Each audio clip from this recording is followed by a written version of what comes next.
Hello there, everybody, and welcome back to the Women's Football Debrief. This is episode 7 with your host, Owen Mason, and alongside me is Ben Stevens. Hello, Ben, how are you? Not bad, very exhausted from Cheltenham Festival at the moment, covering that at uni. But yeah, it's going to be a long week, but yeah, happy to be doing the podcast. Yeah, you've been reporting on horse racing. Not your expertise, obviously, normally. It's normally football, isn't it? So it's normally... Football, F1 or hockey. That's it. Oh, not horse racing. That's right.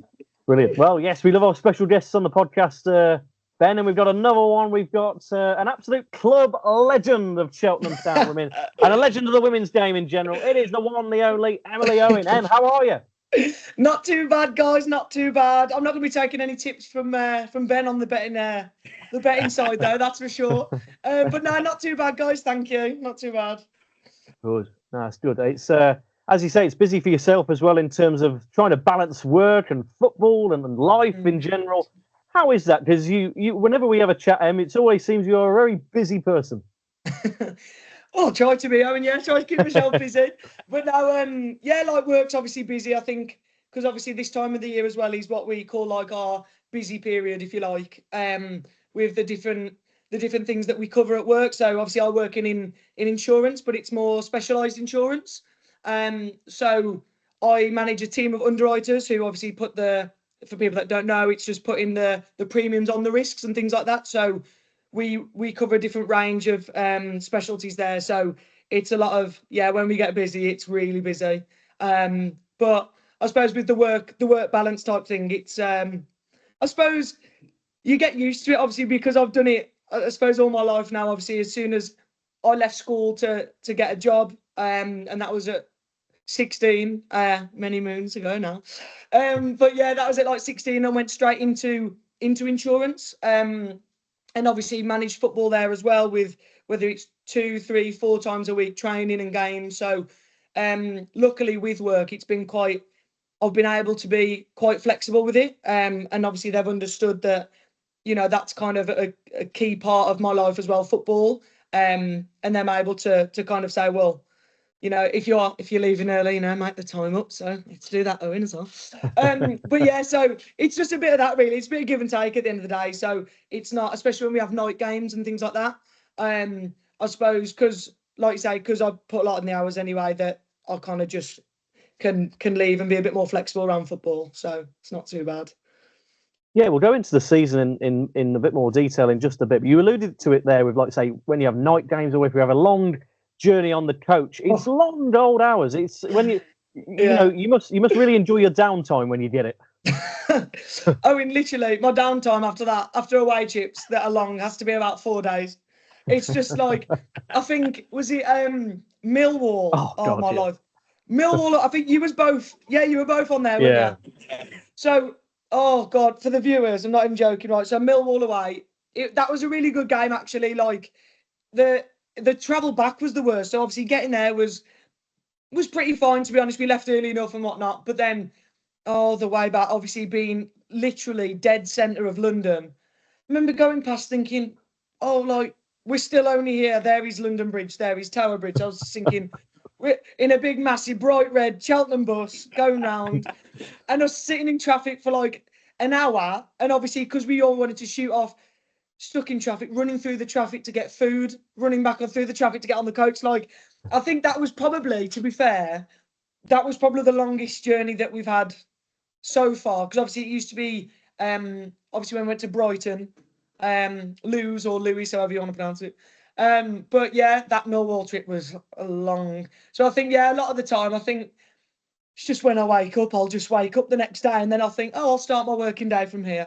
And just have to get on with it. Depends whether I'm up or not. But yeah, it's again, it's if I'm up and I start work at 10 instead of like my normal times or whatnot, then I'll just adapt it there. But it's the aching for me nowadays. So when you forget you've had you don't know if you know, but when you forget you've had a game and you get up in the night and you think, need the toilet. Don't want to go, but I'm going to have to go. And then you jump up. Your hamstring goes, your quad goes, your Achilles goes, your foot's broke, and you just think all this because I've had a 90-minute game. It's wild. So, yeah, that's the stage I'm at the moment, Owen, yeah? So it's not too bad. Yeah, it's great. You speak about long journeys there. I just come to mind, and I don't think me and Ben will ever forget it when we were coming back from Lewis. Again, a really long journey.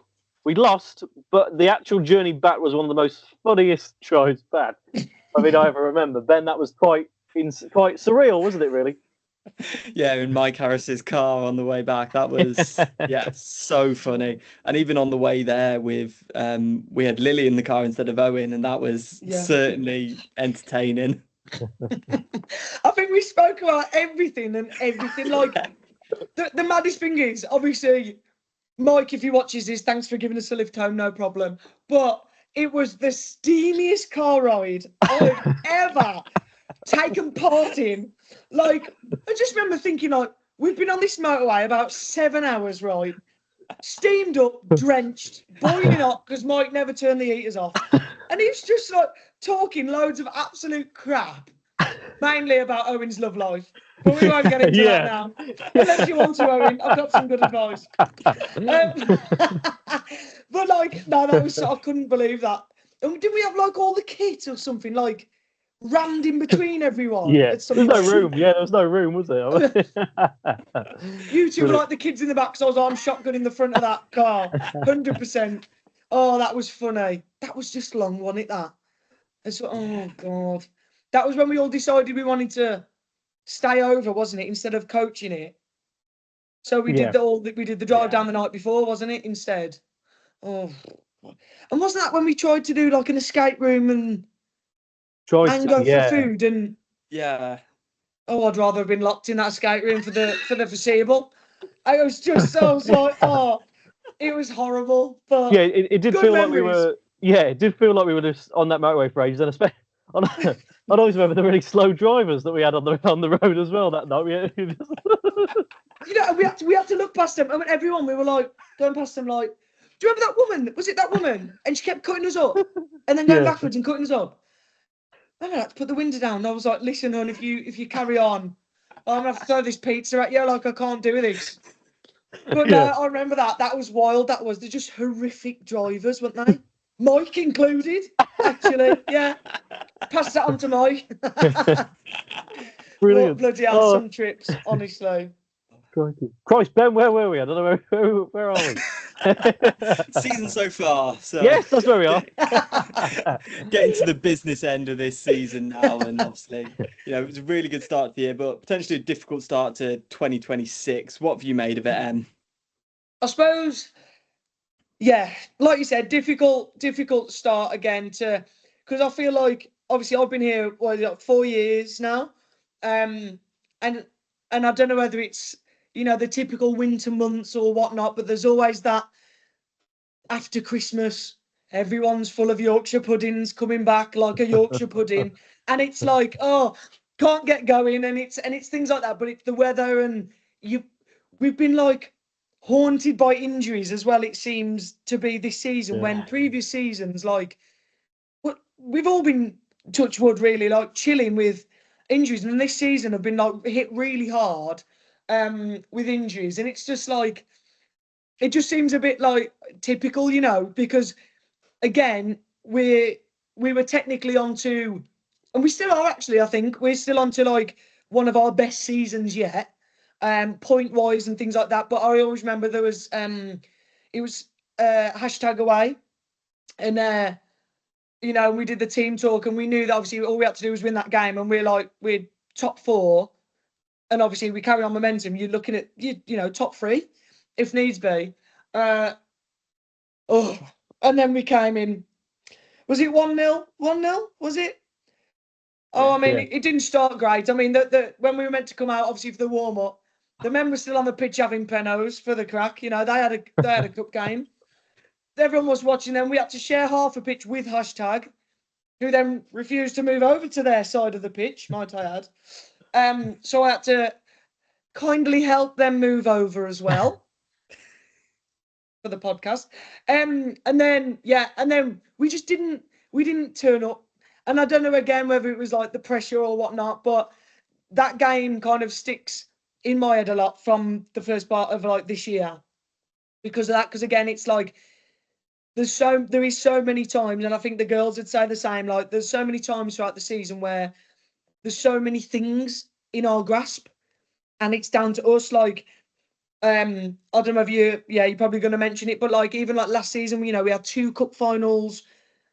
Again, on the topic of not turning up, just like whether it's those occasions that just get to people, or the whole occasion itself was quite big, especially when it was the Bournemouth one, the plate final.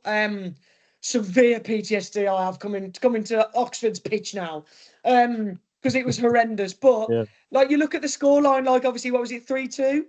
Yeah.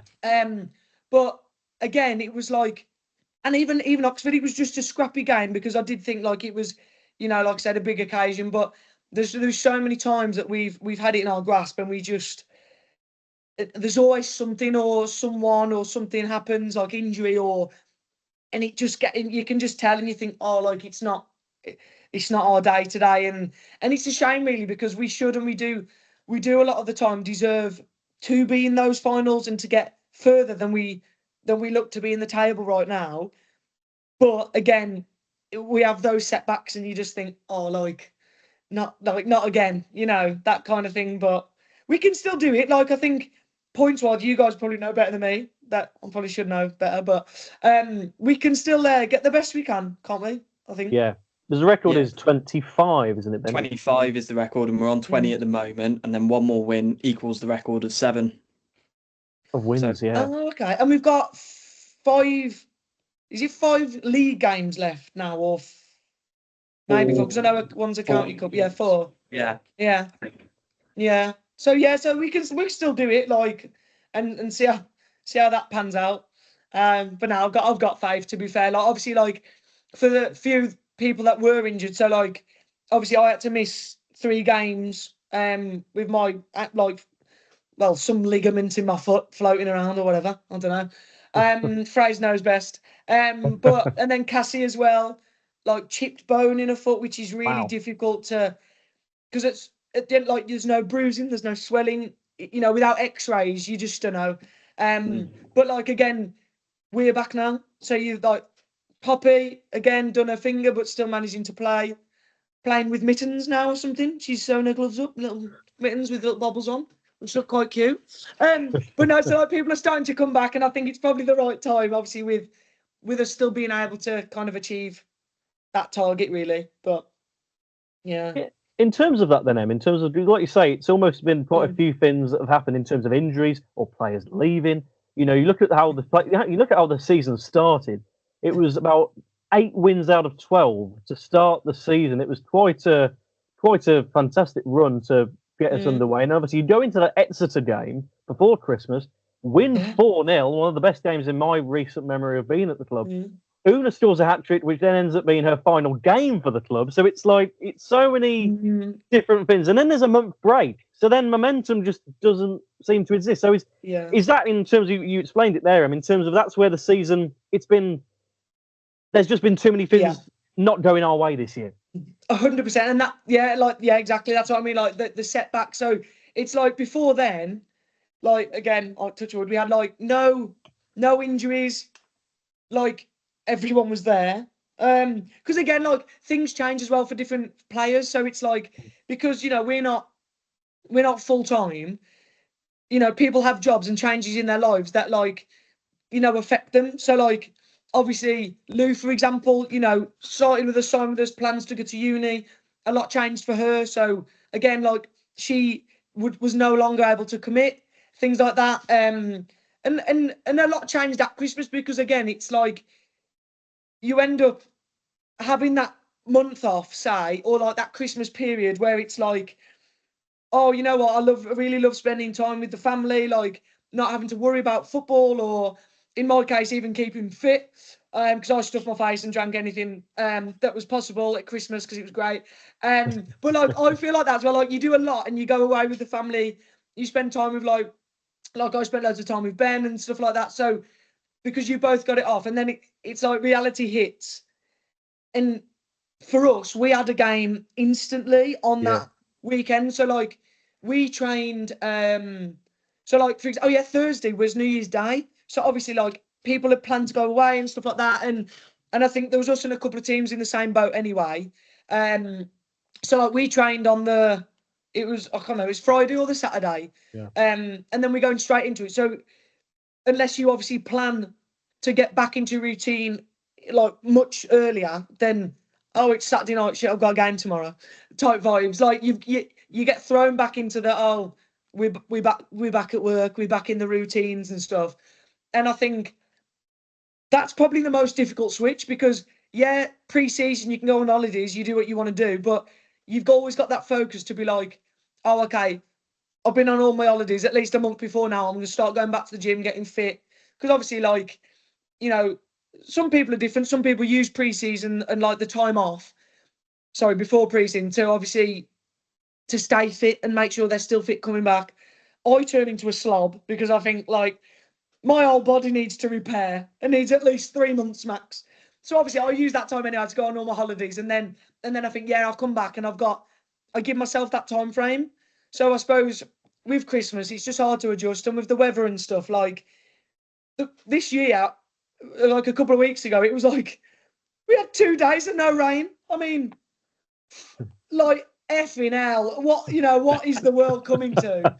Just like no one wants to go out, let alone bloody do all the extra bits that you need to do. So that don't help as well. But when the summer comes and the vibe's there, it's brilliant. So you do have them setbacks of people having to leave, and you end up with a a much smaller squad than you started off with. And then obviously if majority of that squad's injured as well and playing injured, like you've got to give that 110%. You can't go half-arsed into games knowing, I'm injured, I'll just get through it type thing. So yeah, you do have different things like that, but yeah, and that's where tier 3, I suppose, is so it's such an interesting league, especially this year. Me and Ben have mentioned on this podcast a few times where this season we have seen a real shift in the quality of tier 3. It's always been a very competitive league, but this season especially, every game just seems to be that next level of just both sides just going at it. Have you seen that? Obviously playing the game as well. Yeah, no, 100%. Like I think because things are changing a lot in the background. So you've got obviously money's the biggest factor. Like that. I can name a few teams that are in like tier 4, tier 5 that are full time, but they're not even in tier 3 yet. Like, so you can see even the lower league, like everything's changing in that aspect. And obviously with more money, you get more training. So you're training more, you're gelling together more. You've got the facilities. So you've got obviously like, teams are doing like gym sessions before even training. You've got time for analysis and things like that. So you are more invested, because obviously it's easy to say, for example, if you weren't getting paid, like, I don't get paid for this, I'll just turn up when I need to. But there's more of that focus now where it's like, okay, all of this is being put on for you. Like, there's no excuses. You are getting paid. Like, you got to turn up. And obviously with all of that together, you become stronger, fitter, healthier, like less injuries unless you're going to stupid tackles like I did, and things like that. So it's just like all of that in one. You're getting much better teams and you're getting more competitive teams, because like obviously like the first 2 years I joined Chelt, you definitely had like top half, bottom half, and it was the same every year. And it was like, oh, we've got these, like maybe I'll score 3 or 4 today. Oh, we've got this sleeve. Actually, like I'll stay back. You definitely had a change of mindset. That's why I'm definitely not naming any teams like that. But you definitely had a different mindset. But all that's changed now. It's like I just mentioned, we've gone from potentially hitting 4th, like losing 1 game, and we're instantly dropped bottom half. That's literally how quick it can change. And it's like, because I've played in Northern and Southern, it's mad how you see the change. Because obviously when I played in Southern, like most of my career, I always thought, well, okay, like Northern is always much harder. Like even how they play, like Southern always used to be, like pretty passes, like they'll play the ball around, and Northern was like, get in hard, wipe them out, do all this. And it was like, and that's what brought the competitiveness. But now I feel like moving to Southern, even that's creeped up. And it's like, even these little bits that I think, oh, like, it's changing now. Because when I move off, Southern is much, from my opinion, playing in both, much harder than the Northern teams in that sense of everyone is more tactically, no disrespect obviously to the Northern side, but it just seems like playing wise, there is much more to compete for. It's not just settling for staying up, settling for 5th or whatever. There has been a big change, definitely. Oh, definitely, and like you say, you've had so many clubs in your past, should we say? But in terms of you've had Wolves, you've had Stoke, as you said about the Northern Division there, West Brom, Sheffield, Derby, and another club that's close to Ben's heart, Aston Villa. He'll be happy with that. Very good. Crikey, Villa player, but very, very good. But yeah, you've had a great tenure at all of those clubs there, and like you say, it's in terms of the great thing about that is obviously staying fairly locally to yourself as well, because you are, forgive me if I'm wrong here, Wolverhampton based, aren't you? In that of way. Course, Owen, yes, of course. And up for that, yes. There we go. Of course. I've known you too long, I should know that by now. But I was going to say it would have been Emily left the chat, but no, yeah, that's right, Owen. Very good. But yeah, in terms of that, you've as you say, you've seen that women's game in that in that time you've been at the club, you've seen the women's game grow year on year, and I bet that's been great to see, especially from when you started out as well. Oh yeah, definitely. Like, I think some people say to me sometimes, like, "Oh, do you feel like you wish you'd have been born younger to have like the football now?" And like, because obviously how it's changed and how it's adapted. You got all like England women, things are televised and things like that. So it's changed massively. But I don't know. I also probably I probably wouldn't, if I had to answer that question. Like, I wouldn't change like my pathway and what I went, because I think a lot of that. So, for example, when I was younger, obviously I was the only girl in a lads team till under 12s. So I was 11 playing with the lads because I've got 2 older brothers. My dad was a manager. My brothers played obviously at a really good standard as well. I had no choice really. Yeah, forced into it. Because I did, believe it or not, guys, I did do ballet. Wow. Wow. Yeah. So this batty balanced on my toes. Yeah, exactly. But I think it was one or the other. So I definitely chose shorts over a leotard. But so obviously growing up with the lads, it made you like physically stronger, because it was like, well, if you're going to get pushed off the ball, like there's no point. You got no chance. So it was like, without even knowing or consciously knowing, you just got stronger. You flew into tackles. It didn't matter whether it was a boy or a girl or whatever. And then obviously, like, by law, then you had to either move to a girls' team or like effectively quit, because there wasn't anything as anywhere near as much girls' teams, as there is now back then. And that's obviously when I was lucky enough to at the time be scouted and went into the Wolves Centre of Excellence. So it was, and fair play to my mum and dad, like, because obviously my dad would take my brothers and then there'd be mum. So like, it was just like floating in the wind at some points of the days for like our family, but it was all worth it. Like Saturdays, I'd watch my brothers like in the freezing cold from a young age. Like, so again, things like that just help you read the game, like understand what's going on, what offside means, like very young age and things like that. So like, if anything, it was more that I felt more advanced playing then in the women's teams, who have either started older into a women's team and not had that young like kind of chance with the lads. And then you do feel kind of like a bit more privileged that you've had longer years playing with everyone. And even now, like, I probably shouldn't admit this, but like every Saturday I'll play with my brothers, the grown lads, the men, every Saturday, and I've got a game on a Sunday. So there's me, like, phrase, can you tape all my ankles and my calves and my hamstrings? But again, it helps. It's like, it's something just to keep your mind going. So, and then obviously, like, yeah, my career went on from there, really, I think. And to be honest, like big achievements from when I was young, like, I was the youngest ever at the time. I don't know whether I still am now. Maybe I am, who knows? But I was youngest ever to play Wolves senior first team for the women's, like a regular starter. And I was left back then when I actually had some pace and I was quite fit.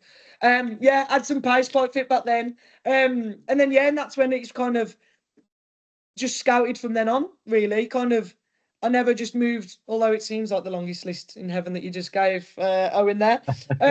But yeah, like it wasn't just, oh, I'm moving for the sake of it. It was always moving up.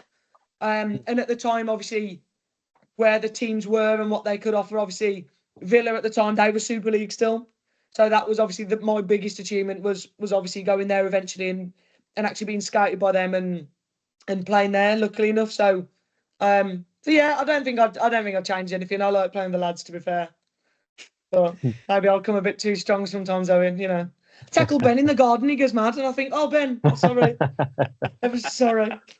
But now it's good. I wouldn't change anything, to be fair. Yeah, during that time with all those clubs, you would have played with some brilliant players. Like, who would you kind of pick out as some of the best players that you've played with?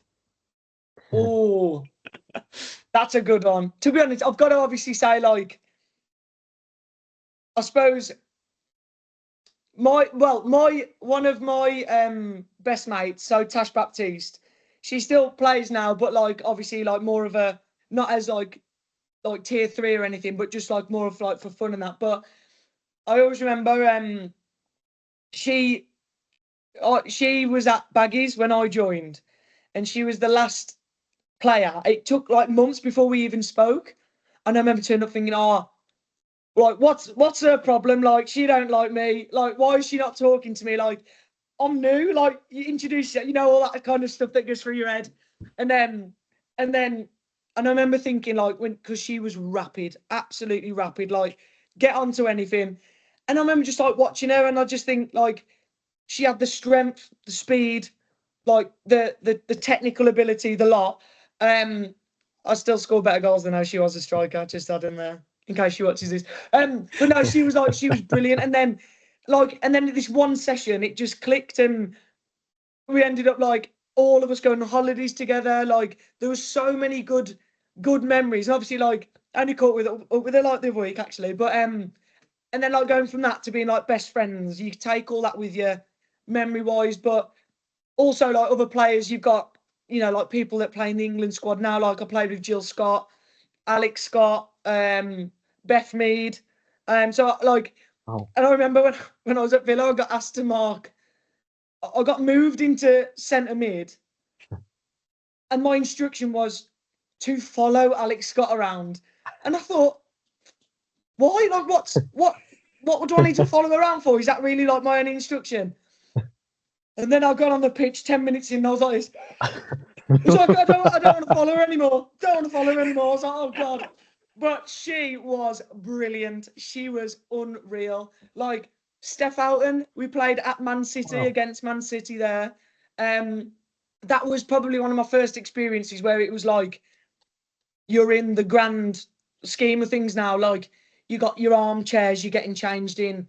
I think I jumped in every single bath that was in there at the end, just to say I've been in all the baths. That was definitely like one of those defining moments where you thought, like, shit, like this is quite a big deal actually. It's not just, oh, I'm playing with my mates anymore type thing. And I think it was Nikita Paris, yeah, like Steph Houghton and that, Jill Scott as well. I think they're all on the same team. Wow. At one point, and I was me still in defence, and I thought, yeah, I've got to chase all these around. I thought, oh, okay. Smash a Red Bull down me, like, I'll try, no problem. But no, that was one of like a really good memory, good experience, to be fair. Yeah. Fantastic. Yeah, that's incredible, isn't it? To think that you know, Ben, we've seen Em, you know, mark so many players over the years, and to think she was marking some of the world's best at one point as well. That's quite incredible, isn't it? That's quite incredible. Yeah. Wow. It is. Wow. I know. Crazy, isn't it? And now I'm about 50,000 years on, and I'm about 102 years old, and I'm thinking, whoa, that's really shot by. My life has really shot by.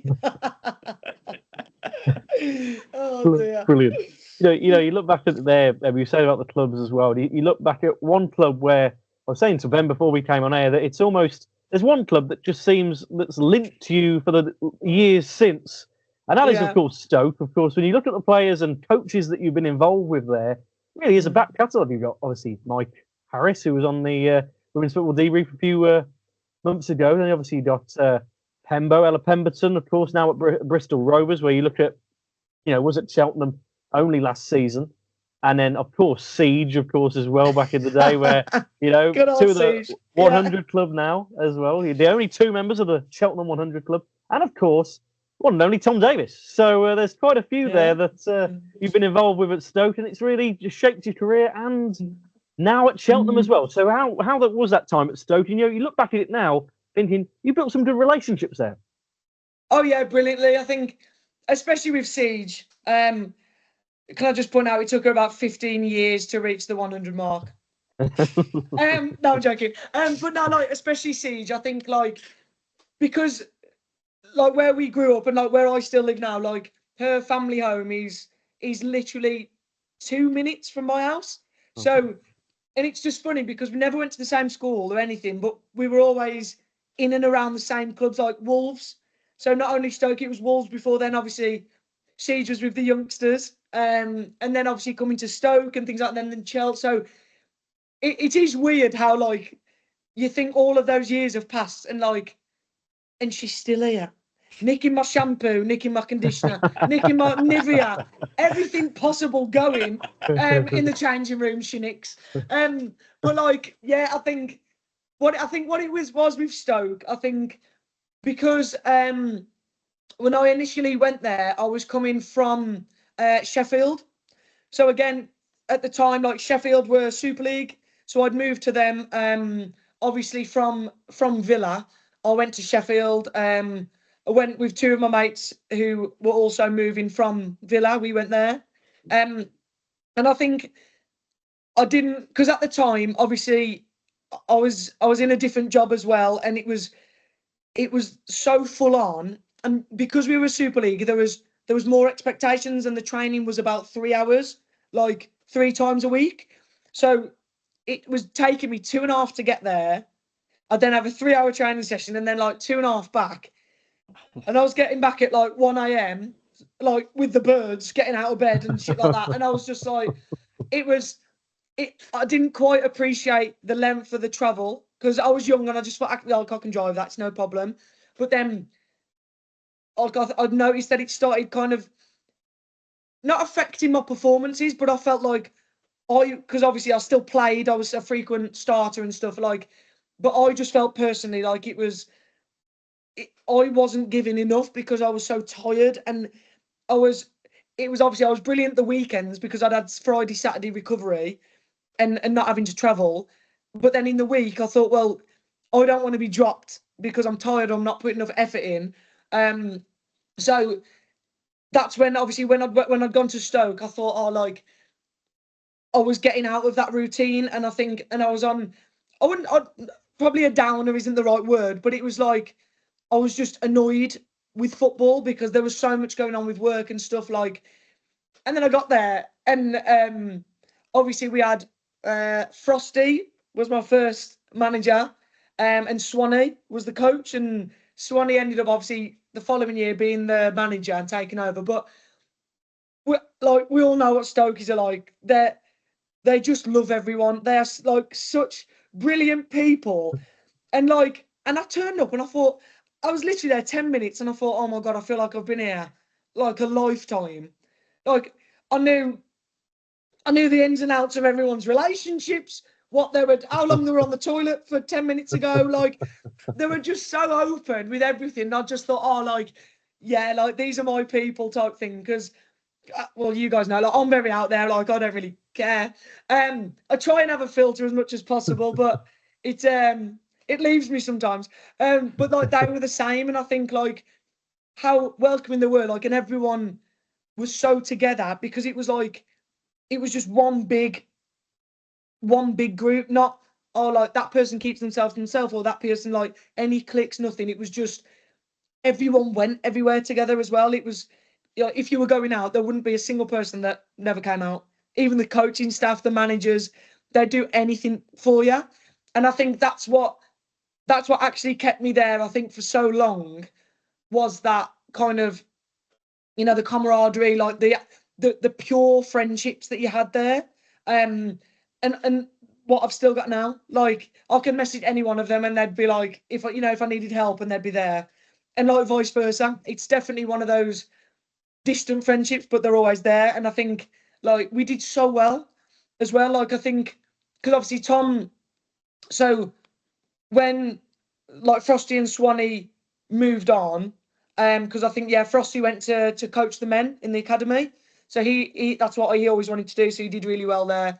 Obviously Tom and Tim came in. So at the time Tim was the manager and Tom was the coach. I mean, I think mine and Tom's relationship there started quite erratically, if that's the right word. But no, like I think mine and Tom's relationship now was the same as what it was at Stoke. Terrible. But yeah, it was good. It was brilliant, and it was just funny because like we went on a great run with Stoke as well. Like, you know, we were training and sometimes playing at Clayton Wood, where obviously the girls I believe do now as well.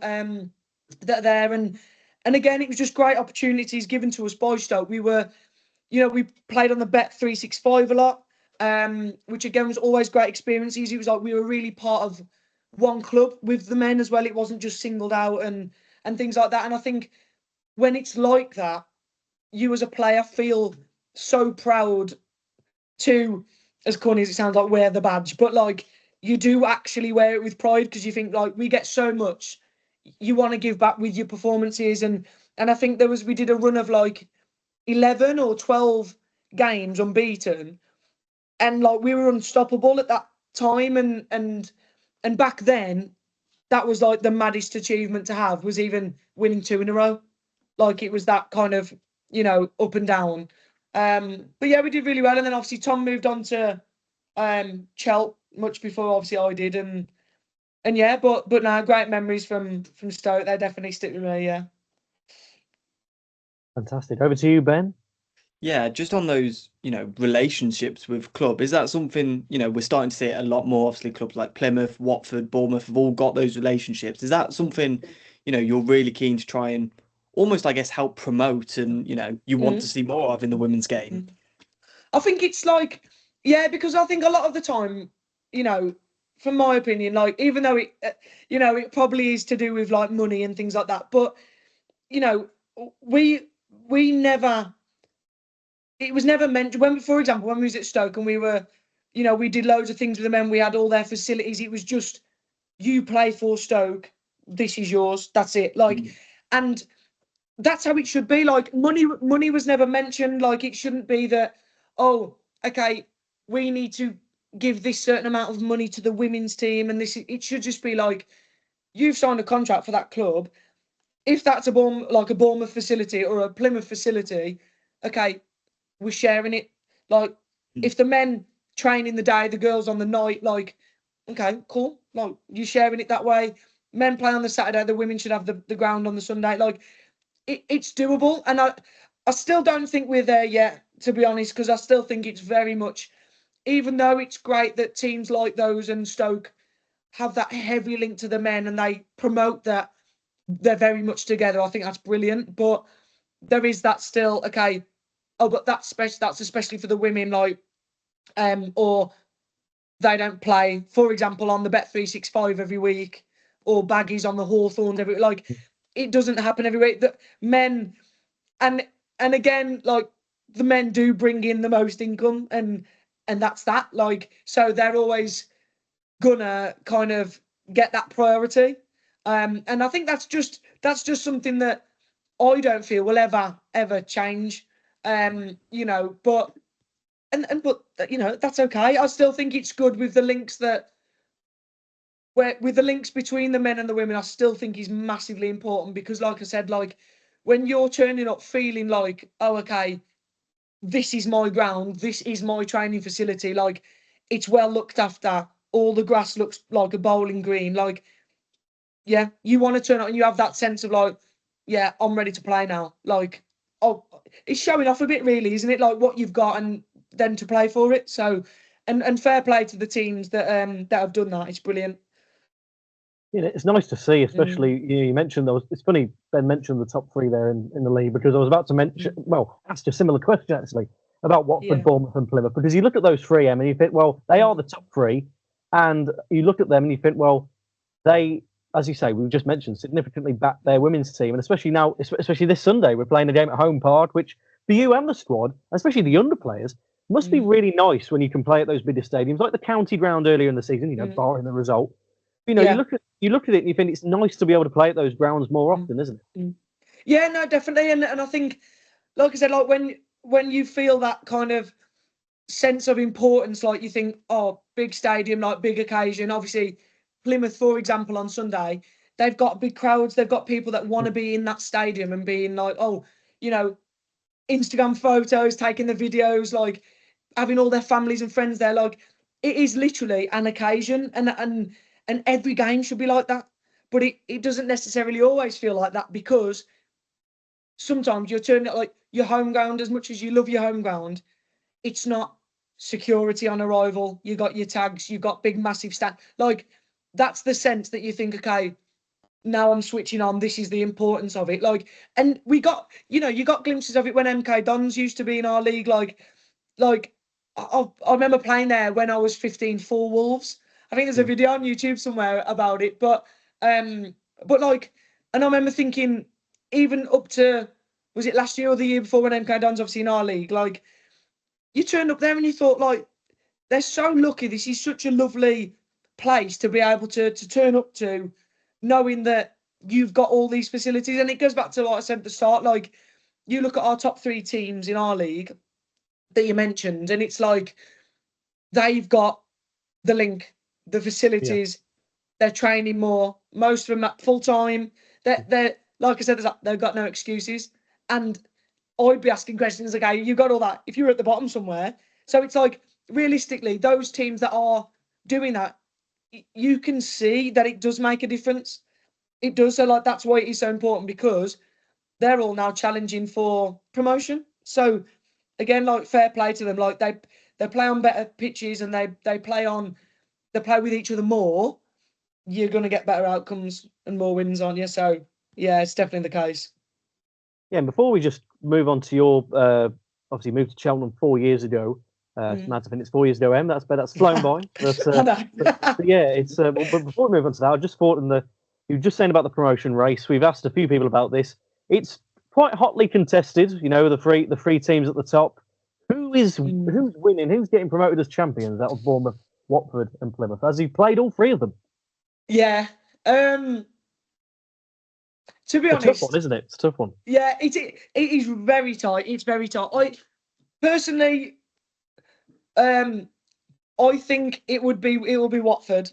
Personally, the way they play is just it's so structured. Like, it's like they've been training for 24 hours straight before a game. That's genuine. It's like all of them know what they're doing. The subs that come on know what they're doing. The staff obviously know what they're doing. They're just a great outfit. But I also would like Plymouth to do well, purely because, like, Rasheen Cavell, the captain there, like, obviously she was at Stoke when I was at Stoke. So she's come a long way, so fair play to her. Obviously Una, Phoebe, who came from us. Again, like, obviously we were sad to lose them, of course, but I'm really pleased they went there to do something new. Like, Una, she was a kid at Cheltenham, growing all the way through the years, and I just think, like, if they really want to kick on, like, Una again played for Jamaica.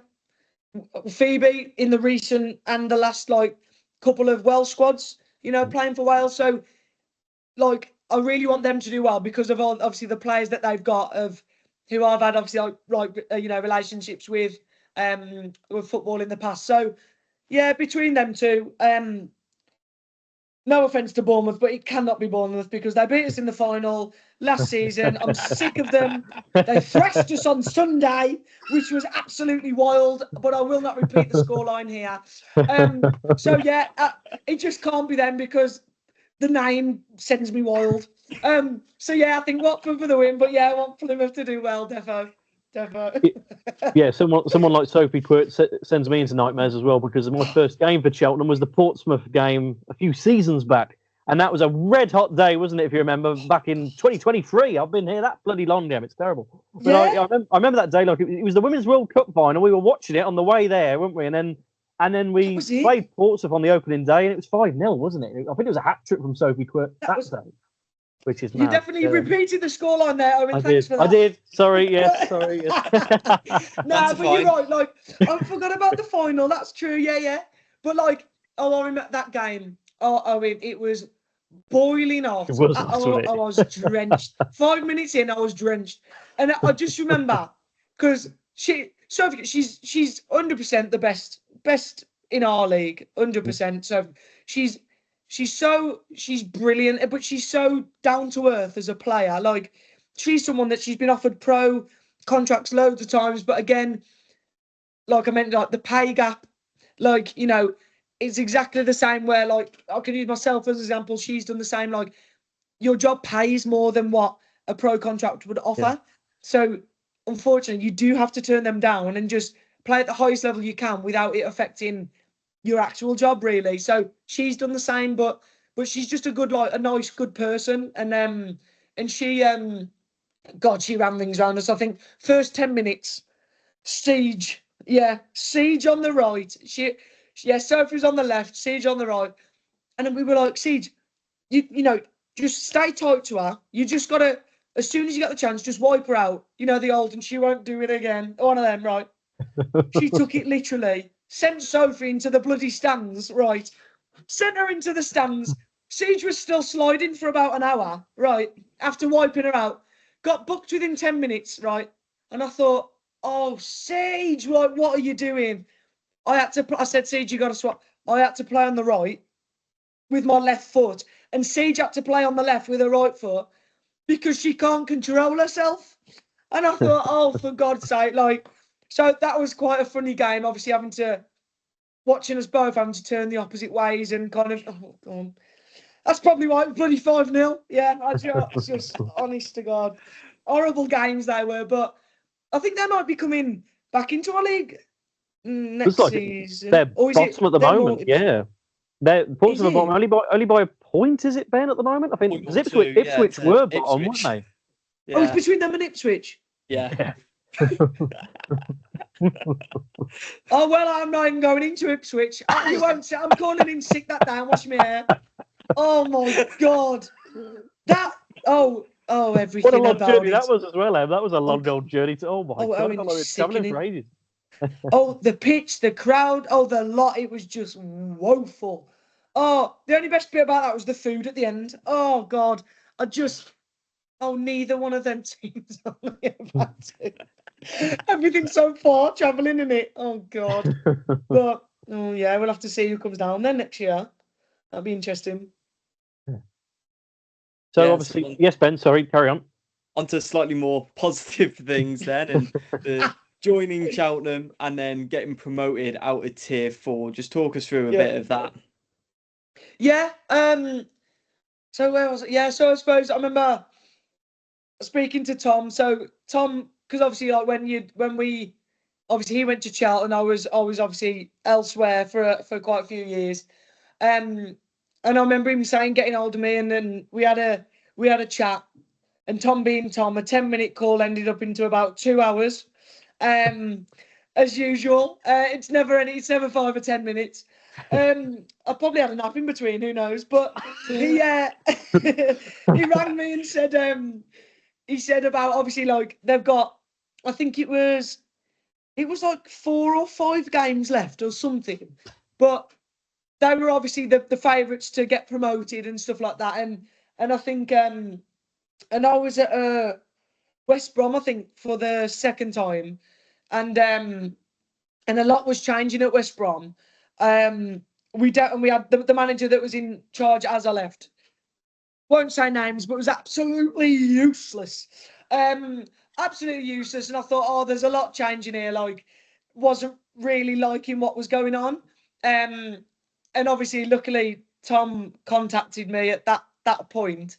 And just said, like, look, we've got this many games left. Like, but the point difference was really tight. Like, I think if they lost any of them at the time, it were I can't remember who it was, but basically between the top two, they wouldn't get promoted. And he was like, if you're not enjoying it anyway, like, because obviously they were tier 4, and obviously I was hesitant to kind of drop any lower. But and I thought, well, at the end of the day, like, might as well, like, if you're on the track to get promoted anyway, to come in and help the team and support to make sure they get the wins, then like it was a bit of a no-brainer. But yeah, and it's funny actually, because I do remember saying to Tom, like, can you actually listen to what I'm saying? If I come and I turn up, and obviously knowing what each other was like from Stoke anyway, and I remember saying like, yeah, this is great. And since then, he never listened to a word I've said. So it's been really great, actually. Yeah, it's been really good. And 4 years later, I'm still talking to a brick wall. So it worked out well. It's worked out well. But no, it was great. It was so good, like, because obviously, like, my mum and dad are used to obviously coming to all the games, because obviously Northern, like, they're all kind of close or whatnot. But I remember them making the first trek to Chelt when it was the last game that we'd get promoted on, and it was brilliant. Like, we had, to be fair, Tom did a presentation. I always remember it. Like, he'd been Facebook stalking everyone, and he did like pulled pictures off everyone's Facebooks and stuff, and like did like a big presentation about, like, you know, like who you're doing it for and why this game's important and what will change and all this stuff. So I remember watching that, and I just remember thinking, oh, like, mad, like, this is actually a really big game type thing. And it's only those moments where you think, oh, actually, maybe I'll need to actually play well today. Like, it's a big occasion. But I remember, like, walking out and then seeing, like, and Ben was there. So it's like my mum, my dad, Ben was there. And I remember thinking, like, oh, I don't think they've ever seen this, like, you know, a promotion kind of game or anything like that. And then to be able to go out and celebrate with everyone, not only on the pitch, but then, like, after straight away. It was brilliant. It was really good. I think we went out in Cheltenham, actually, which was quite an interesting night. It was quite funny. But no, it was brilliant. And obviously, like, Andy as well. Shout out to, obviously, Andy, the chairman, like, funds everyone. He was there, obviously, from the start. Like, literally, he come out with us. I don't think he let the cup go. The cup go all night, to be fair to him. I've never, like, I thought, bloody hell, he's clinging on for this for dear life. But fair play to him, like, that's in his office at the gym. But no, like, yeah, it's brilliant feeling. Brilliant. And you look at, you know, since then, you know, you've been a part of, I think it was only before your slight injury a few weeks ago, you played almost every single minute of the last few years, apart from about one game in one of the seasons early on. I think it was the next season. I think you might have not played did you get that stat, Ben? Determining round or something against Wimbledon, and that was the last time I found. It was like 2022, the last time you hadn't played a game for Cheltenham. Was it a county cup? League Cup determining round or something, I think, in like the September. As in, like, I was cup tied, maybe then. I think it was the start of the season, because going through the squad list, and I went through like every single team from those seasons, and that was the first time I found that you weren't in a squad. Nah, Ben, I'm gonna have to have a second opinion on that. You'll have to send me the stats and I'll have a look. No, but, like, yeah, to be fair, but before that, yeah, like, I think that was, and obviously, yeah, well, bloody that game that was. But yeah, before that, like, yeah, every minute of every game for, like, what's that? Like, I suppose it was like the last bloody 8 to 10 years, I think it was, before those. But yeah, so oh yeah, when I made that stupid tackle, I had to come off, and I thought, I've broke my own record. I thought, oh, for God's sake. But yeah, I've had to quickly put that to the back of my mind now because I've ruined it. But yeah, it was quite a good achievement, to be fair. Like, yeah, can't complain. What was that like then? And when you, like you say, you played every minute, but then that must have been just completely foreign to you that you weren't on the pitch for the first time in a few years, especially in the Cheltenham shirt. Well, it was terrible. Oh, it was terrible. I had to turn coach, and it was like, well, the worst thing was actually having to stand next to Tom to listen to him. That's probably the worst bit. But, like, yeah, I think also because the games that we had that I'd missed, the three, were obviously like Bristol, Gwalior, and Watford. And, like, my all-time favourite games are night games. Like, I literally live for night games. And obviously, like, Gwalior was a night game. It was at home as well. And obviously, it was such a battle at their ground. Obviously months before where it was 1-1 draw, and it was like the only one that I was that focused on, like needing to play because needing to beat them because they're slightly annoying, and it's like because and they'd say the same about us. Like it's always a great game. Like we're laughing on that with the side on the side with them, but they equally know it's such a battle all the time because it must go back from old players moving from Gwalior to Chelsea, etc., and vice versa. But Bristol Rovers, another one, annoyed that I missed because we've got ex-players there, and like obviously we beat them in the County Cup last season, but again, like that, all three were games that I wanted to play, and I think like Watford as well. Watching the team start so well to then end up losing the game, it's like you just want to get out there and help them. And like it's you see so much from the side, and you think, oh, like this is actually gutting because you can only shout so much, and stuff like that. So yeah, it was very weird, a weird situation to be in. But I just think now, yeah, get your ankles strapped up and get on with it. I can't do any more. Yeah, the sidelines. So yeah. Management's not for you then afterwards. No, coaching on my own, but coaching next to Tom's a no-go. Yeah, I've had enough of that. 3 games is enough. Yeah, you look at as you say, the last few seasons at Cheltenham, from strength to strength, really, in terms of really good campaigns. Consolidating yourself in Tier 3 for the first season, and then you had the FA Cup run into the 3rd round, and then into the 4th round the following season. That FA Cup run last season was surely one of the main highlights because it almost felt like even the run we were on in all cup competitions that season, it just felt like one hell of a dream run. And then to face one of your former clubs in Wolves, it looked like it was written in the stars a bit there. Eh? Yeah, literally. And you're right, Owen, to be fair. I think we ended up just getting in this great headspace and momentum, winning games. At one point, we were like, how are we so far in the FA Cup? What games have we even played for the FA Cup? It was literally like that. And then you look back and you think oh shit, we've actually got Wolves at the weekend. Again, it's to some players, it's new competition because obviously Northern team and things like that, don't know, a lot of the girls didn't know much about them and things like that. So to then, again, that was one of the big games where all the families turned up. We had a load of support. And I think, and obviously to score, because I think I scored the winner on that one. I think didn't know who that header was. It 3-2, or was it the second one? I'm trying to know which one that is now. Oh, is you on about the League Cup against Wolves? I don't know. We beat Wolves in the League Cup, the FA. Yeah, yeah. It was a League Cup where I'm trying to think what you mean now. Because we lost. Because we played one season. We played. I'm sure it was the FA Cup run because one season we played Wolves 3 times, didn't we? Yeah, you played them this season, then the League Cup, which we beat them in, and then the Plate, and then the FA Cup, where they then beat us in the 4th round. That was it. Yeah. That was it. So the FA Cup, yeah. To be honest, I thought that even though the FA Cup run was good, and obviously we got to furthest round, and obviously went out by Wolves, but to be able to also knock them out in a cup was great. Because obviously that was, but it was such an actual brilliant game of football. That game was it was at our ground as well. And obviously you could tell they set up really strong as well. It wasn't either side was thinking, oh well, it's the League Cup. We'll just we'll change the sides around or whatnot. We all set up, and we all knew that even though we don't meet each other that often, there was that big, it felt like a local derby. It was weird. There was definitely so much effort and competitiveness going into that game. It was really good. But yeah, we had a really good.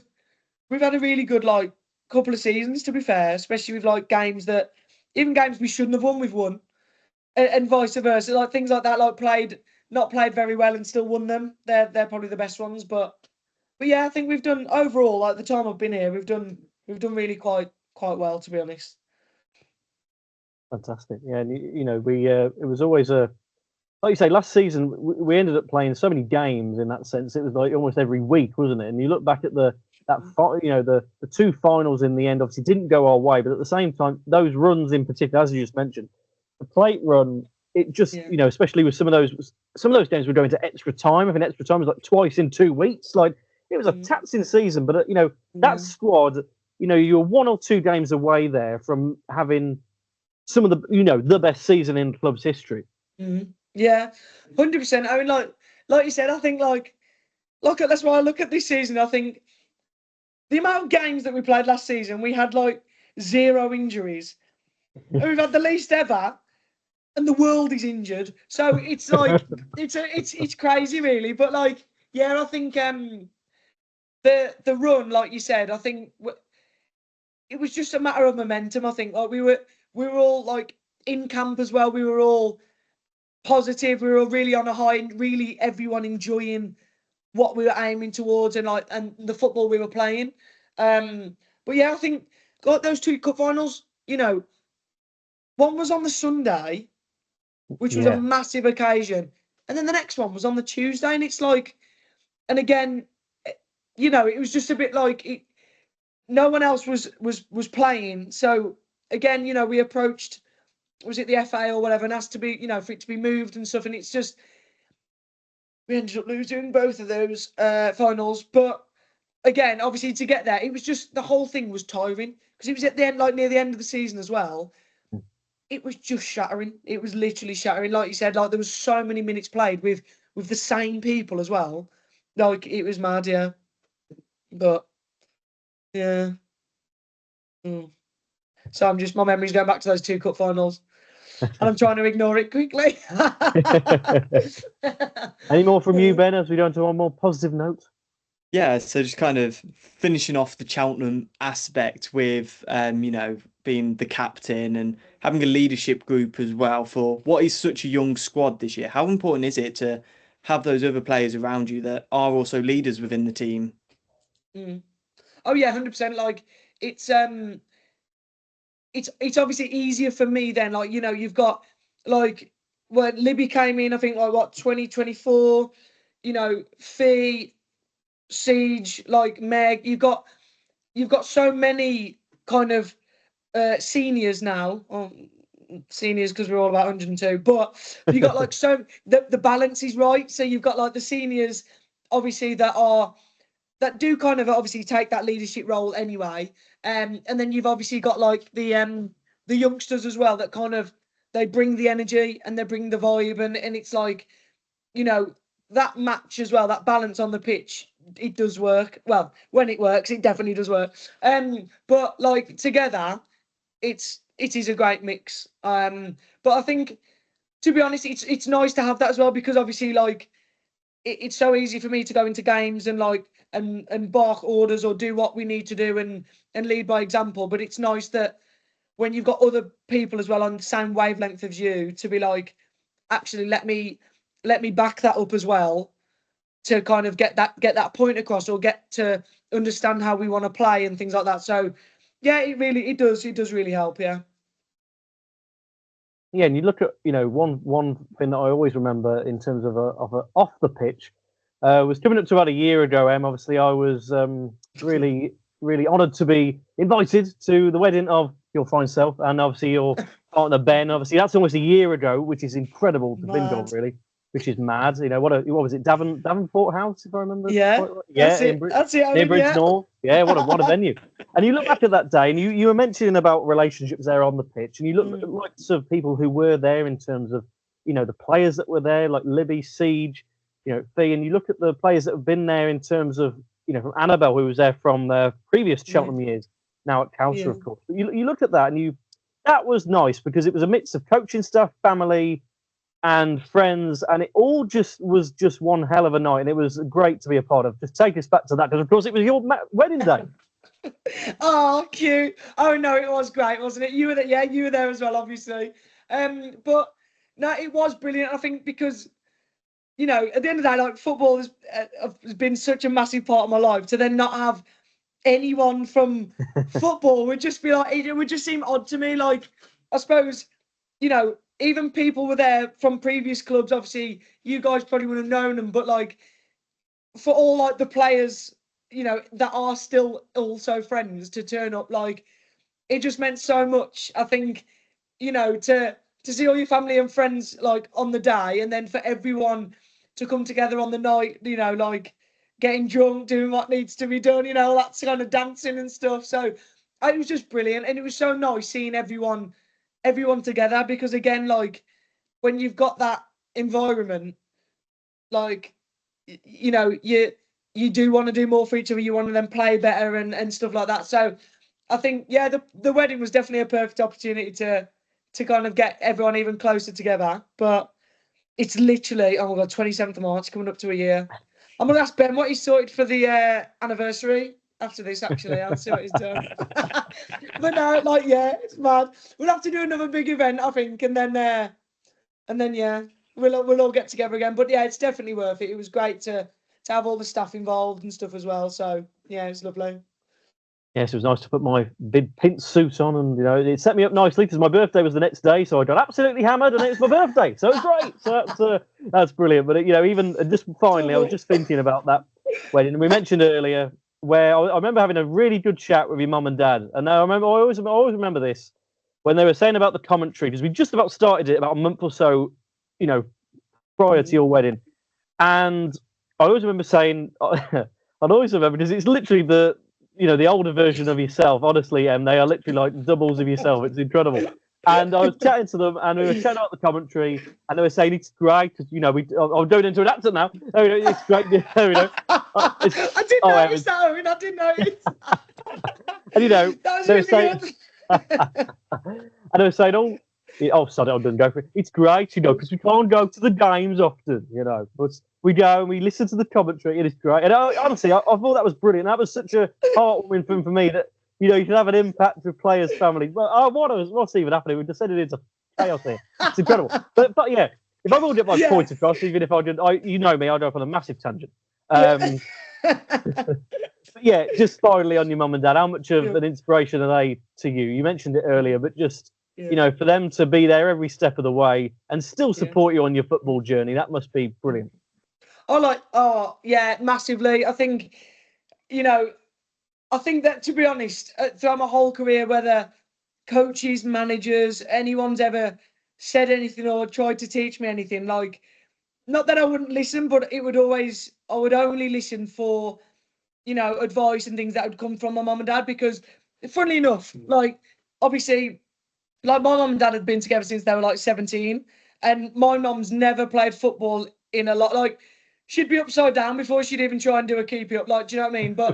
But because of my dad and my brother, like, she knows so much about it, and obviously with my dad being a manager and you know, and things like that, it's just you do have that element of trust. Like, they're gonna tell you if you've played crap, you know, they're gonna tell you what you've done wrong. Like, and I always remember back in the day, like, because obviously my mum had to also take that role, because like I said, like, my dad was with my brothers, you have to do obviously that split, and you know, my mum was, I suppose she took every training session. You would be the only parent at the cage, like in the 3Gs, the freezing cold, rained on, just watching everything, analysing everything, and you just thought, like, well, that's why it's mad now to be like, they're still doing it. Like, Sunday we got thrashed. The first text I saw, one line with my mum, that was absolutely abysmal to watch. And I thought, oh no. And you know, it's bad. But like, you know, you got both of them, like, you know, when you watch Match of the Day and you understand the analysis, but they understand, like, obviously how I am as a player and what I do best and what I don't do, what I need to actually do to prevent looking crap. You know what I mean? So it's like things like that that they're really great with. But no, I couldn't have done anything without them, because they're the ones that made me go, like, when I didn't want to train, and like when I was a kid and I got released before coming back to Wolves. So, like, you know, those things stick in your memory as, believe it or not, I got released for being too loud. Who knew? We're talking too much. But like, it's those things that definitely like stick in your mind, that you do end up feeling like you do this for them, which is why I think players, when they come to that kind of retirement stage, and that or they make a family, or they come to that stage where they have to stop, like, especially for me, I'm dreading it, because it's like, you don't want, like, you don't not let them down, but you think, well, they've done that all their lives, and I've done it all my life, to then it just stop. It is a weird feeling when you start to come, to coming up to that kind of old age, because they've done so much for you. But yeah, they're brilliant. I love them. Can't do anything without them. So yeah, love them, Owen. Fantastic, brilliant. Any more questions from yourself, Ben? No, I think that's a perfect note to end on. Fantastic. Yeah. Oh, brilliant. I'll tell you, when me and Ben said it, and we thought it was going to be the funniest podcast we've had. It certainly has been. Thank you, Em, for coming on. It's been brilliant. The journey you've had as a footballer and as a person, and just everything in between, is just brilliant. I always say this, and I said this when you hit your 100 appearances, most funniest person I've ever met. I'll tell you, honestly, Em, you have us in stitches every time we're at training or a match or whatever. It's absolutely fantastic. Keep being yourself. You're absolutely incredible. Oh, thanks so much, guys. I know it's been brilliant, obviously, having you around, and obviously sorting all the media for us, the commentary. The commentary's been superb. But bearing in mind, it's something, like you said, it was new in the last couple of years. Like, just to have something like that we can look back on and see the tweets and things like that, how the game actually went. Like, it's brilliant. So thanks again, obviously, on behalf of the girls as well, for all the hard work that you put in. Really appreciate it. And thanks for having me on, guys. Brilliant. Thank you very much. Oh, Ben, another brilliant guest on the podcast. Do you want to wrap up? I can try. I think I'm still laughing. Definitely one of the funniest podcasts we've done. So we really appreciate that. And hopefully we'll have plenty more to come in the next few weeks. But from me and Owen, that is it for episode 7. Thank you again, Em, and we will see you next time. Goodbye. Goodbye. Thanks, guys.